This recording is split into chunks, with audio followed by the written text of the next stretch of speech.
কোয়েলের হাতে রিং পরানোর আগ মুহূর্তেই এবার নীলু এবং কোয়েলের নোংরা চক্রান্তের পর্দা ফাঁস করে দিল রাই। হ্যাঁ বন্ধুরা, ভিডিওতে লাইক দিয়ে দেখতে থাকুন। যে মুহূর্তে কিনা অনির্বাণ সকলকে সাক্ষী রেখে কোয়েলের হাতে রিং পরাতে চায়, ঠিক সেই মুহূর্তে হঠাৎ করেই সেই রিং সেরিমনিটা আটকে দিয়ে রাই বলতে থাকে যে দাঁড়াও অনির্বাণ, আমার তোমাকে গিফট দেওয়ার আছে, সেটা তোমাকে আমি আগেও বলেছি, তাই আমি তোমার কাছ থেকে কিছুটা সময় অন্তত চেয়ে রাখছি। তখন এই কথা বলা মাত্র কোয়েল বলতে থাকে যে এই মহিলাটা আমার নতুন কোন অভিনয় শুরু করে দিয়েছে, কেনই বা ওই এঙ্গেজমেন্ট সেরিমনিটা আটকে দিল, কিছু তো বুঝতে পারছি না, কিসের এত স্পেশাল গিফটের কথা বলছে।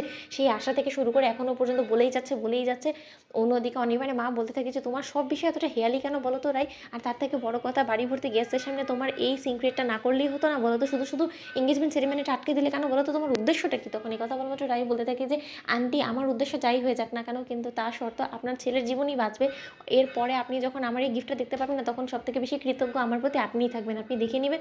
অন্যদিকে এই কথা বলা মাত্র অনির্বাণ বলতে থাকে যে রাই, তুমি নিশ্চয়ই আমার এঙ্গেজমেন্টটাকে ভেঙে দেওয়ার চেষ্টা করছো, তাই না? তুমি এই এঙ্গেজমেন্টে বিঘ্ন ঘটানোর যতই চেষ্টা করো না কেন, কিন্তু কোনো মতে তুমি সফল হবে না, এতটুকু অন্তত তোমাকে আমি শিওরিটি দিতে পারি। অন্যদিকে রাই বলতে থাকে যে আমার তোমার এঙ্গেজমেন্ট ভাঙার কোনো প্রয়োজন পড়বে না, আমার মনে হয় না যে আমি যে গিফটটা এনেছি তারপরে তোমার আর এঙ্গেজমেন্টে করার কোনো ইচ্ছাও থাকবে আদৌ। অন্যদিকে এই কথা বললাম অনির্বাণ বলতে থাকে তার মানে যখন কিনা নীলু এবং কোয়েলের সেই কথোপকথনের রেকর্ডিং থেকে শুরু করে ভিডিও ফুটেজটা রাই চালিয়ে দেখিয়ে দেয়, ঠিক সেই মুহূর্তেই নীলুর চক্ষু চড়কাচ হয়ে যায় আর কোয়েলের হাত থেকে ঠিক সেই মুহূর্তে রিংটা পড়ে যায়। কোয়েল বলতে থাকে যে সব কিছু মিথ্যে, অনির্বাণ তুমি আমার কথা বিশ্বাস করো, এরকম কোনো অপকর্মের সাথে আমি জড়িত না, এটা আমাকে তোমার কাছে কালপ্রিট সাজানোর জন্য, আমাকে ভুয়া প্রমাণ করার জন্য হয়তোবা রাই ইচ্ছাকৃতভাবে এই মিথ্যে জঘন্য চক্রান্তটা করেছে। অন্যদিকে কথা বলা মাত্র রাই বলতে থাকে যে হ্যাঁ সেটা তুমি বলতেও পারো, কিন্তু তার সত্ত্বেও তুমি দেখো এখানে তোমার পাশে কিন্তু নীলুও আছে, আর নীলু তুই নিশ্চয়ই নিজেকে চিনতে পারছিস, তুই তো এই পোশাকেই তুই গিয়েছিলিস না সেদিন রেস্টুরেন্টে